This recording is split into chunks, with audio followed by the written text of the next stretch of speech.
नमो तस् भगवतो अरहतो सम्मा सम्बुद्धस्स। नमो तस् भगवतो अरहतो सम्मा सम्बुद्धस्स। नमो तस् भगवतो अरहतो सम्मा सम्बुद्धस्स। भूतां शरणं गच्छामि, धम्मां शरणं गच्छामि, संघं शरणं गच्छामि, द्वितीयंपि तृतीयंपि बुद्धं शरणं गच्छामि, धम्मां शरणं गच्छामि, संघं शरणं गच्छामि।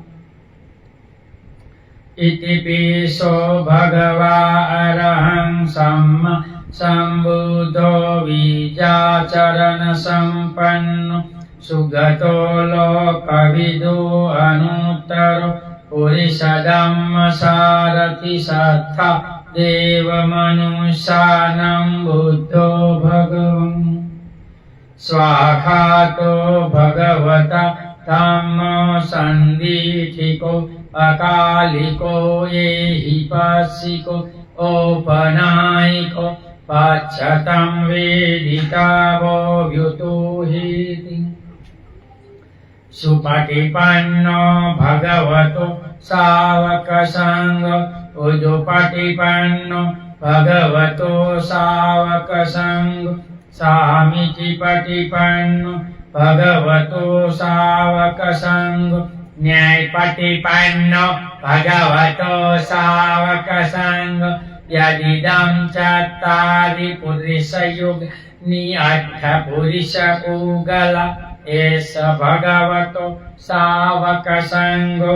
आहुहेयो पाहुहेयो दक्षिणीयो अंजलिकरणीयो अनुत्तरं प्रियं खेतं लोकशाति।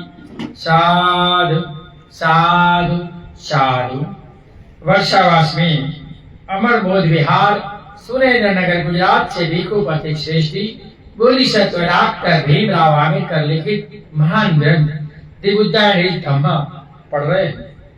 भाग पांचवा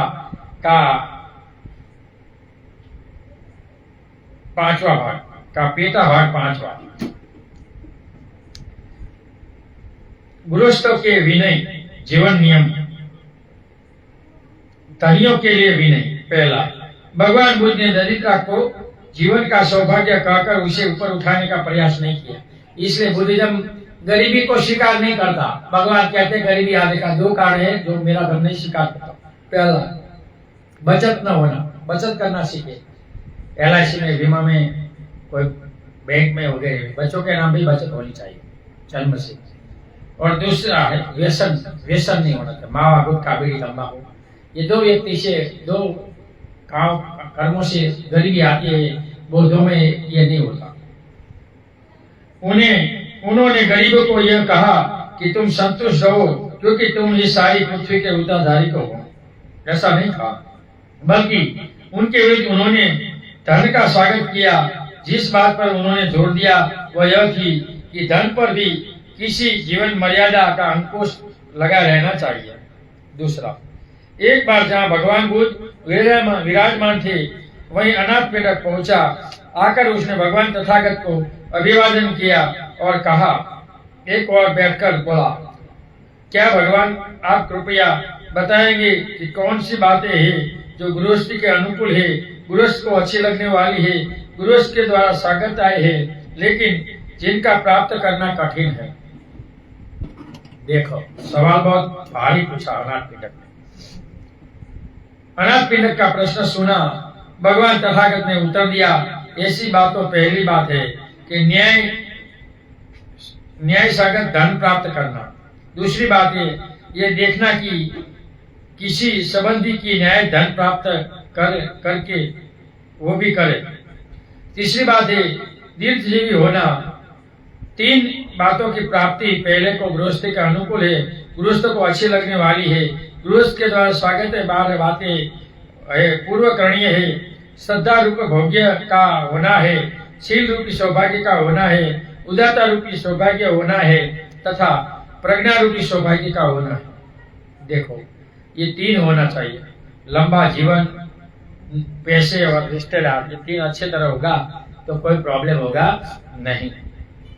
श्रद्धा रूपी सौभाग्य का मतलब है भगवान तथागत के बारे में इस यथार्थ जानकारी का होना कि वे भगवान सम्यक संबुद्ध है, विद्या आचरण से युक्त है, सुगत है, लोक विश्व के जानकार है, अनुत्तर है, पुरुषों का प्रशिक्षण करने वाले, देव मनुष्यों का प्रशिक्षण करने वाले सारथी है तथा देव मनुष्यों का शास्ता है।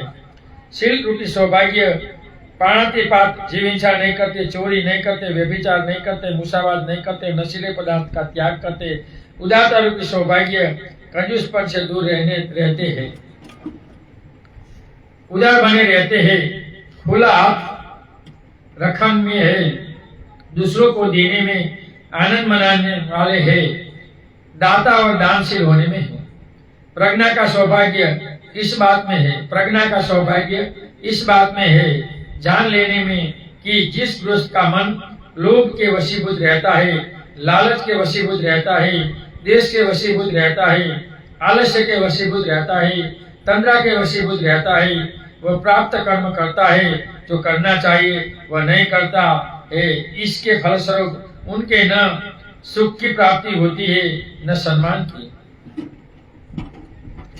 लोभ, लालच, द्वेष, आलस्य, तंद्रा, चित्त की अस्थिरता तथा संसार लोक से ये सब चित्त के धब्बे हैं। जो गृहस्थ अपने चित्त को इन धब्बों से मुक्त करता है वह बहुत प्रज्ञा हो जाता है, पृथक प्रज्ञ हो जाता है, उनकी बुद्धि निर्मल हो जाती है, वह पूर्ण ज्ञानी हो जाता है। इसी प्रकार न्याय बड़े परिश्रम से, बाहुबल से पसीना बहाकर जो धन कमाता है वह बड़ा सौभागी है। ऐसा गृहस्थ के अपने आप को सुखी और आनंदित करता है, लेकिन यहाँ तो झूठा बनाकर पैसा लेते हैं सरकार से मिलकर, तथा आनंद मग्न रहता है। वह अपने माता पिता, अपने स्त्री बच्चों को का पालन करता है, श्रमिकों को तथा यारों को दोनों को सुखी रखता है और सबको दान धर्म करता रहता है, आनंदित रहता है तथा सभी को आनंद सुख में रखता है। ये समाप्त दूसरा गृहस्थ जीवन के लिए भी नहीं। इस विषय में भगवान बुद्ध ने विचार इस सुन्नत में आ गए हैं जो श्रृंगाल को दिया गया उद्देश्य नाम से प्रसिद्ध है। देखो श्रृंगालवाद सोच जीवन में उतारना चाहिए, इसलिए उपनिषद के दिन वो पढ़ना चाहिए। हमने बुक समय वो नीतिमत्ता का जीवन है, बार बार पढ़ने से तुम्हारा चित्त में बदलाव आ सकता है। उस समय भगवान बुद्ध राजगृह के वेणुओं में कलंक निवास में विहार करते थे। अब समय गुरुपति पुत्र तरुण सुगाल समय में बैठा और राजगृह के बाहर जाकर गीले केश, गीले वस्त्र दोनों हाथ ऊपर उठाकर जोड़कर पृथ्वी और आकाश के और सभी दिशाओं को नमस्कार करने लगा, उत्तर, पूर्व, पश्चिम, दक्षिण तथा उत्तर को। उस दिन भगवान बुद्ध समय रहते ही चिवर व पात्र पहनकर राजगृह में भिक्षाटन के लिए निकले। उन्होंने तरुण श्रृंगाल को इस प्रकार नमस्कार करते हुए देखा और पूछा, तुम इस प्रकार पृथ्वी और आकाश में सभी दिशाओं में पूजा क्यों कर रहे हो? मरते समय मेरे पिताजी ने कहा था कि तुम पृथ्वी और आकाश के सभी दिशाओं की पूजा करना, इसलिए भावनावश में पिता का वचनों का प्रति आदर कर मैं ये करता हूँ। तथागत ने पूछा, लेकिन वह यह मनुष्य का सच्चा धर्म कैसे हो सकता है? श्रृंगाल बोला, तो फिर मनुष्य का दूसरा और सच्चा धर्म क्या होगा? यदि कोई है तो भगवान बड़ी कृपा करके मुझे बताइए। तो तरुण गृहपति, मेरी बात ध्यान से सुनो, मैं बताता हूँ। भगवान बुद्ध ने कहा, बहुत अच्छा। तब भगवान ने कहा, कोई भी धर्म मनुष्य का सद्धर्म तभी कह सकता है जब वह उसे बुरी बातों को त्याग करने की शिक्षा दे। प्राणियों की हिंसा न करना, चोरी न करना, झूठ न बोलना, व्यभिचार न करना, ये सब बुरी बात है जिनका परित्याग करना चाहिए। शुंगाल, यह बात तू जान ले कि पाप कर्म पक्षपात, शत्रुता, मूर्खता तथा भय के कारण किए जाते हैं। यदि मनुष्य इनसे मुक्त है तो कोई पाप कर्म न करेगा। कोई भी धर्म मनुष्य का धर्म तभी हो सकता है जब उनसे अपने धन को बर्बाद करने की शिक्षा न दे। मनुष्य का पैसा शराब पीने की आदत पड़ जाने से बर्बाद होता है, अनुचित समय पर रात को बाजारों में घूमने से बर्बाद होता है, मेले तमाशे देखने से बर्बाद होता है, जुए की आदत पड़ने से बर्बाद होता है, कुसंगति से बर्बाद होता है और आलसी बनने से बर्बाद होता है। तो ये 6 काम नहीं करना चाहिए, ऐसा भगवान का कहना है। उस श्रृंगाल को भगवान बताते हैं। श्रृंगाल, शराब की लत पड़ जाने से 6 हानियां होती है। धन हानि, कलह होना, रोग का होना, दुचरित्र होना, पति नग्नता होना और बुद्धि की हानि होना। शराब पी जाता अपनी माँ बहन बच्चों को भी खराब खराब गालियां बोलता है, कपड़ा का भार नहीं रहता, इसलिए कभी शराब मत पियो। भगवान कहते हैं शराब, जुआ और व्यभिचार वो 2 कर्म ऐसा है जो कल्पों में मनुष्य को जीवन आता है तो दोनों बिगड़ता है। इसलिए कभी शराब मत पियो, कभी व्यभिचार मत करो और कभी जुआ मत खेलो। अनुचित समय पर रात को बाजारों में घूमने की 6 हानियां है। वह स्वयं आरक्षित होता है, वह स्वयं आरक्षित रहता है,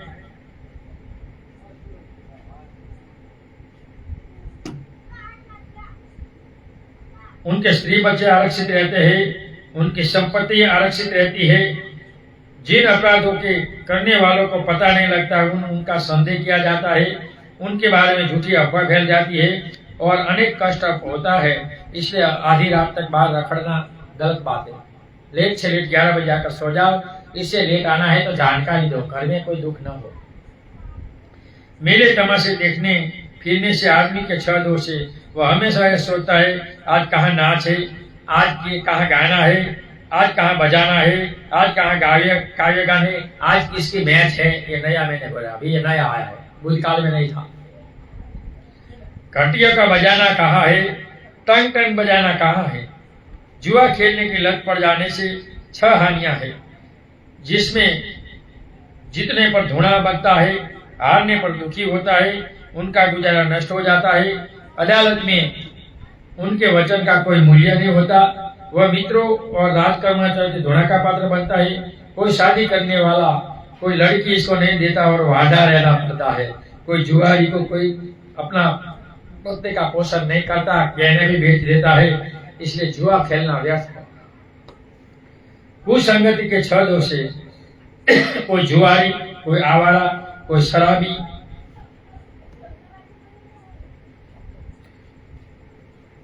कोई ठग, कोई वंचक अथवा कोई हिंसक उनका मित्र बन जाता है।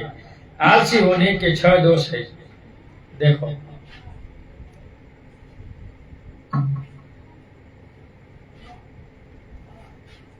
आलसी होने के 6 दोष है। आज बहुत ठंड है कहकर काम नहीं करता, आज बहुत गर्मी है कहकर काम नहीं करता, आज बहुत ठंडी है काम कर नहीं करता, आज बहुत भूख लगी है काम नहीं करता, बहुत खा लिया है ऐसा कर काम नहीं करता, आज देर हो गई ऐसा कर काम नहीं करता। जो ऐसा करते हैं सब बिना किया रहता है, इसलिए नया कुछ नहीं होता, पुराना चला जाता है और जो होता है वो भी चला जाता है। इसलिए कभी आलस मत करे, समय समय पर समय का काम कर ले, ये बुद्ध जीवन मार्ग है। कोई भी धर्म मनुष्य का सधर्म तभी कहलाता है जब वह मनुष्य को अच्छे बुरे मित्र की पहचान कराए। 4 जनों को मित्र रूप में शत्रु समझना चाहिए। 4 प्रकार के रिश्तेदार सगा वाला है तो वो शत्रु होता है। तो कौन सा? लोभी है, जो कहता है लेकिन न वो बोलता है लेकिन देता नहीं है, जो खुशामदी है और जो फिजूल खर्च का साथी है। ऐसे रिश्तेदार और मित्र नहीं होना चाहिए। अगर होगा तो तुम्हारी हानि होगी। इनमें से प्रथम को लिए मित्र के रूप में शत्रु समझना चाहिए। वह लोभी होता है, वह देता कम है और मांगता अधिक है। वह जो कुछ भी करता है वह भय के मारे करता है। वह अपने स्वास्थ्य की ध्यान रखकर कहता है, लेकिन लोभी रिश्तेदार और मित्रों से दूर रहना चाहिए, ऐसा भगवान बुद्ध कहते हैं। ये विनय है तुम्हारा। पेज नंबर 4 लिखा है, मुझे लिखना पड़ेगा 56, 57, 58 और 59। ये चार में भगवान ने श्रृंगारवाद सूत्र दिया है, जो गृहस्थों के विनय है, जो आपको पालना चाहिए। कोरे आडंबरवादी मत बने, प्योर आंबेडकरवादी बने वाले इनका पालन करें। मूर्खों, जो कहता है किंतु करता नहीं, उसे भी मित्र के रूप में शत्रु समझना चाहिए, क्योंकि वह अपनी अतीत काल की मित्रता की बात करता है, भविष्य के मैत्री के व्यवहार की बात करता है, वचन मात्र से लाभ उठाता है, किंतु जब कुछ भी करने का समय आता है तो असमझ प्रकट करता है। वो वातोड़िया जैसे राजकारण के लोग बातें करते हैं, ये हमारे राजा है, इतनी करोड़ की सौगात, एक भी कुछ नहीं है, इतना फेंकू, क्या करे। जो खुशामदी है उसे भी मित्र के रूप में भी शत्रु समझना चाहिए, क्योंकि वह बुराई के साथ देने वाला बनता है। वह मुंह पर प्रशंसा करता है, पीछे निंदा करता है।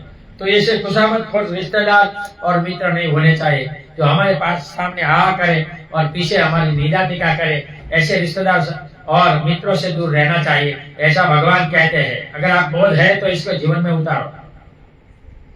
जो फिजूली खर्च का साथी हो, जो भी मित्र के रूप में शत्रु ही समझना चाहिए, क्योंकि असमय पर बाजार पर घूमने समय ही साथी होता है। जब वह तमाशे देखने फिरते हो उसी समय तुम्हारा साथी है, जब तुम जुआ खेलने उसी समय तुम्हारा साथी है। तो ये हमारा नुकसान है। चार तरह के मित्रों को यथार्थ में जानना चाहिए। जो चार प्रकार रिश्तेदार मित्र है, वो धक्का दे तो इनको मानना चाहिए। पहला जो सहायक हो, दूसरा सुख दुख का साथी हो, तीसरा अच्छा परामर्श देता हो, और चौथा सहानुभूति रखता हो। ऐसे रिश्तेदार और मित्रों को रहना चाहिए। इनका व्यवहार बगड़ता है तो इसको व्यवहार कर लेना चाहिए, वो धक्का मार तो भी जाना चाहिए, ऐसा भगवान कहते हैं। ये गृहस्थों के जीवन के लिए विनय दिया है। डॉक्टर भीमराव आम्बेडकर ने लिखा है, जितने आडंबरवादी आम्बेडकरवादी है इनको ये पालना चाहिए, बौद्धों को और आम्बेडकरवादियों को।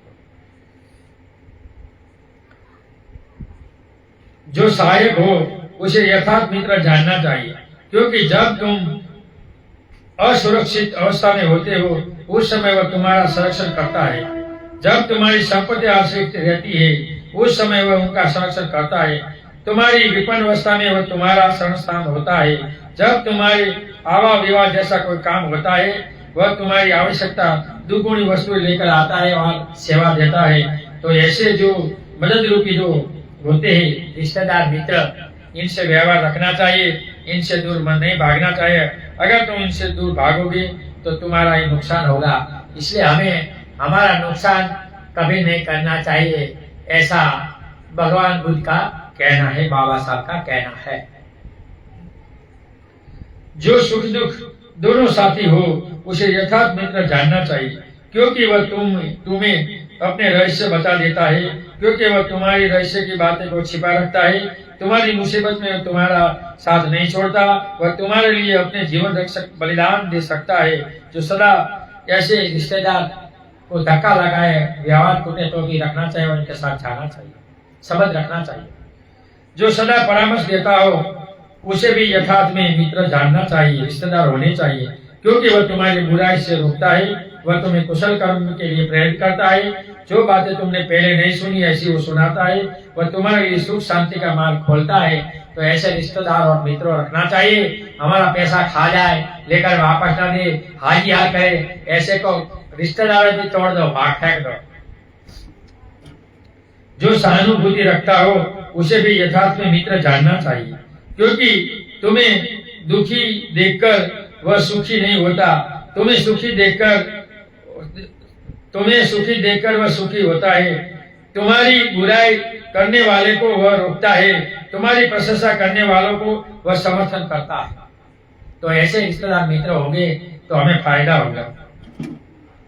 किसी को 6 दिशाओं की पूजा करने की शिक्षा देने की बजाय जो धर्म मनुष्य का धर्म कहलाने योग्य हो उस धर्म में शिक्षा देनी चाहिए कि वह अपने माता पिता की सेवा करे, उनका सत्कार करे, वह अपने धर्म मार्गदर्शक शिक्षकों का आदर करे, अपनी पत्नी तथा बच्चों को प्यार करे, मित्र तथा साथियों के स्नेहपूर्ण वर्ताव करे तथा अपने नौकर और श्रमिकों को सहाय करे।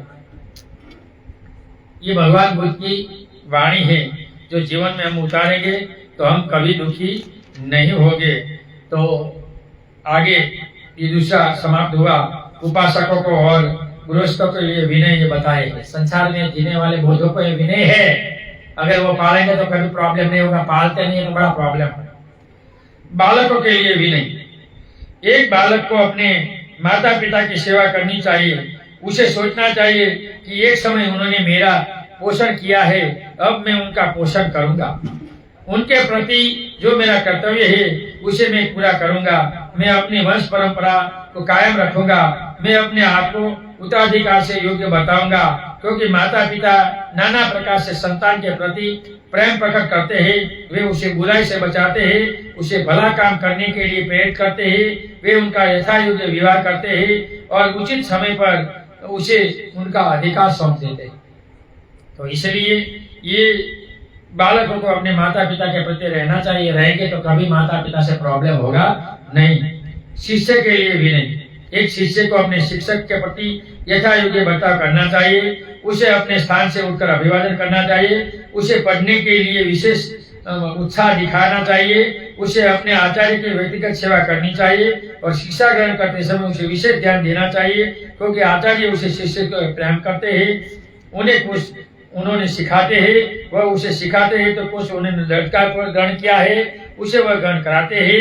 वे उसी प्रकार के शील तथा अच्छी तरह से ज्ञान कराते हैं और उसे मित्रों और साथियों की प्रशंसा करते हैं। वे हर तरह की सुरक्षा और की चिंता करता है। तो ऐसा करेंगे शिक्षकों के प्रति तो कोई प्रॉब्लम नहीं होगा। पांचवा, पति पत्नी के भी नहीं। तो पति पत्नी को कैसे रहना चाहिए वो भगवान बुद्ध बताते हैं। एक पति को अपनी पत्नी का ध्यान रखना चाहिए, उनके प्रति आदर भाव प्रदर्शित करना चाहिए, पत्नी व्रत का पालन करना चाहिए, उसे अधिकार बनाना चाहिए तथा उसे गहने आदि बनवा कर देने चाहिए, क्योंकि स्त्री उसे प्यार करती है, उसे सभी कार्य अच्छी तरह रखती है। वह उनके तथा अपने माय के सभी संबंधियों का आतिथ्य करती है। वह विष्णु होती है, उसे लाए हुए सामान की रक्षा करती है और तमाम करते हुए बड़ी होशियारी से रक्षा करती है। एक कुल पुत्र को अपने मित्रों तथा साथियों के साथ उदारता का व्यवहार करना चाहिए, शालीनता तथा उदारता से पेश आना चाहिए। उसे उनके साथ वैसा ही व्यवहार करना चाहिए जैसा वह अपने साथ करता है, और उसे अपने वचन का पक्का होना चाहिए, क्योंकि उसने मित्र को उनके परिचित उसे प्यार करते हैं। उनकी असुरक्षित स्थिति में यह उनकी रक्षा करते हैं और ऐसे समय में उनकी संपत्ति की रक्षा करते हैं और खतरे में वे उनके शरण स्थान होते हैं। मुसीबत पड़ने पर साथ नहीं छोड़ते, ऐसे परिवार का ख्याल रखते हैं। इसलिए ऐसा जीवन जीना चाहिए, ऐसा भगवान का कहना है। नौकर और मालिक के भी नहीं। एक मालिक को चाहिए कि वह अपने नौकर को, कर्मचारियों को उनकी सामर्थ्य अनुसार काम दे, उन्हें भोजन तथा वेतन दे, बीमारी में देखभाल करे, साधारण दृष्टि से चीजें बांटकर खाए और उनके समय समय पर छुट्टी दे, साल में बोनस दे, क्योंकि नौकर को कर्मचारी मालिक के प्रेम करते हैं। उससे पहले सोकर उठते हैं, उठ से जाने पर सोते हैं, कुछ मिलता है तो संतुष्ट रहता है, काम अच्छी तरह करता है, मालिक का यश फैलाते हैं और मालिक के माल की चोरी नहीं करते। एक कुल पुत्र को चाहिए कि वह अपने धर्म मार्गदर्शन की मन वचन तथा कर्म पूर्वक सेवा करे, उन्हीं के लिए सदैव घर के द्वार खोले रखे, उनकी भौतिक आवश्यकता की पूर्ति करे, क्योंकि धर्म मार्गदर्शन उसे बुराई में बचाते हैं, भलाई की प्रेरणा करते हैं, उसी में मैत्री करते हैं, उसे सभी तक सुनता है, उसे सुनाते हैं तथा जो सुना वो ठीक निर्दोष बताते हैं। ये यहाँ खत्म हुआ छठा सातवां निश्चय। तो ये निश्चय हम पढ़ लेते, पूरा करते। चलो निश्चय। भगवान बुद्ध इस प्रकार कहते हैं कि तरुण गुरुपति श्रृंगार बोला, भगवान अद्भुत है, ऐसे कोई उखेड़े को जमा दे, थके हुए को उघाड़ दे, अथवा किसी पथभ्रष्ट को रास्ता दिखा दे, अथवा अंधेरे को रास्ता दिखा दे, आंख वाले को रास्ता दिखा दे। इसी प्रकार भगवान ने नाना प्रकार से सत्य प्रकाश कर दिया है और मैं बुद्ध धम्म का तथा संघ का शरण करता हूँ। भगवान आप मुझे प्राण तक अपना शरणगत उपासक समझे, ऐसा हर उपासकों को ये जीवन में उतारना चाहिए, तभी वो सुखी होगा। बालिकाओं के लिए भी नहीं। एक बार भगवान बुद्ध भरिये के 5 जातीय वन में ठहरे हुए थे। मेढक का पौत्र उग वहां आया और अभिवादन कर कर एक और बैठ गया। उस प्रकार बैठे हुए उगक ने भगवान से निवेदन किया, भगवान अन्य तीन भिक्षुओं के साथ कल मेरे यहाँ भोजन के लिए निमंत्रण स्वीकार कर। तथागत ने मौन रहकर स्वीकार किया। जब उग ने देखा कि भगवान ने उनका निमंत्रण स्वीकार किया है, लिया है, उनके साथ उठा, अभिवादन किया, वंदन किया और भगवान की प्रतीक्षा में करके चला गया। रात बीत जाने पर दूसरे दिन तथागत ने पूर्व समय चिवल पात्र धारण किया, पात्र लिया और वहां उनके थे वहां गए और विषय आसन पर बैठे। उग ने भगवान को अपने हाथ में नाना प्रकार से भोजनों से संस्कृत किया। जब भगवान भोजन समाप्त कर चुके तो वह एक और बैठ गए और बैठे हुए उसने कहा, भगवान मेरी ये लड़कियां अपने पति के घर चली जाएगी, भगवान आप उन्हें परामर्श दे, भगवान आप उन्हें उपदेश दे, चिरकाल उनके सीख के मुख के कारण हो। भगवान ने उन लड़कियों को उपदेश दिया, लड़कियां इस प्रकार का अभ्यास डालो कि हमारा हित और भलाई चाहने वाले हमारे अनुकंपा माता पिता जिसके पति किसी को हमें सौंप देंगे, उससे हमें पहले सोकर उठने वाली होगी, उससे पीछे सोने वाली होगी, हम काम करने वाली होगी और सभी चीजों का व्यवस्थित रखने वाली तथा मधुर भाषित होगी। लड़कियां तुम्हें ऐसा अभ्यास डालना चाहिए। जो भगवान कहते हैं कि जहाँ बहू बनकर महिला जाती है, देर पहले उठना चाहिए, देर को सोना चाहिए, हर काम अच्छी तरह करना चाहिए, तो कभी प्रॉब्लम नहीं होगा। लेकिन अभी की महिलाओं, अभी की लड़कियों को कुछ करना ही नहीं है, अकेले रहना है, इसलिए धर्म नहीं है, तो समाज बिखर गया है। कब पता कि समाज का क्या होगा। लड़कियों और यह भी अभ्यास करना चाहिए कि हमारे पति के माता पिता, सगे संबंधी तथा समण जो कोई भी घर आए, आकर आदर करने वाली होगी, उनका स्वागत करने वाली होगी, उनके आने पर आसन और जल देने वाली होगी। चाय भी बनाना कठिन पड़ता है, बहुत से महिला होती है। लड़कियों यह भी अभ्यास करना चाहिए कि हमारे पति का जो भी काम होगा, चाहे उनका हो चाहे रुई का हो, उनके दक्ष होगी, होशियार होगी, उस काम की समझ हासिल करेगी, इससे हमें स्वयं करा सकते हैं। लड़कियां और यह भी अभ्यास करना चाहिए कि घर के जितने भी नौकर चाकर होंगे, हम उनके सब का भी देखभाल करेगी, इनका क्या कितना काम नहीं है, हम रोगियों का बराबर का जानेगी और जिनको जैसा भोजन देना चाहिए वैसा भोजन देगी। मैं नहीं बनाऊंगी, तुम्हारी माँ को बोलो, ऐसे कहते बहुत से हमने सुना। लड़कियों और यह भी अभ्यास करना चाहिए, जो रुपया, जो धन सोना तथा चांदी पति घर लाएगा, हम उनकी सुरक्षित बचत करेगी, हिफाजत करेगी, कोई चोर या उनका डाकू न ले जाए, इनका ख्याल रखेगी। यह उपदेश सुनने मिला तो उगम की लड़कियां बहुत प्रसन्न हुई और भगवान की कृतज्ञ हुई और बोली, बुद्धं शरणं गच्छामि, धम्मं शरणं गच्छामि, संघं शरणं गच्छामि। देखो तो भगवान बुद्ध का ये महिलाओं को, शादीशुदा महिलाओं को उपदेश है, जो महिला अपने घर जाएंगी, ऐसे जीवन में उतारेगी तो इनका घर कभी नहीं बिगड़ेगा, अगर नहीं करती है तो बिगड़ता है। नमो बुद्धाय, जय भीम। आज यहाँ हमारा ये भाग समाप्त होता है। कल हम दूसरा आगे का पढ़ेंगे। ऑनलाइन सुनने वाले सभी लोगों को सुने हुए धम्म का मैं पुण्यानुमोदन करता हूँ। सुने हुए धम्म से आप सभी लोग सुखी हो, निरोगी हो, आपका कल्याण हो, आपका मंगल हो, आपका मंगल हो, आपका मंगल हो। ऑनलाइन सुनने वाले सभी लोगों को भाषा के कारण, वाणी के कारण कोई दुख लगा हो तो क्षमा करना, मेरा ऐसा इरादा नहीं था। नथि मे शरणम आयम, बुद्धो मे शरणम वरम, एतेन सच्चवाजेनम होतु मे जय मंगलम।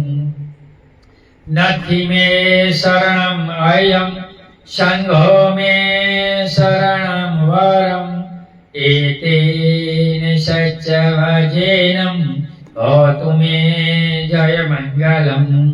नथि मे शरणम आयम, संघो मे शरणम वरम, एतेन सच्चवाजेनम होतु मे जय मंगलम। नमो बुधाय, नमो धम्माय, नमो संघाय साधु साधु। सबका मंगल हो, सबका कल्याण हो, सब सुखी हो, सब सुखी हो, सब सुखी हो।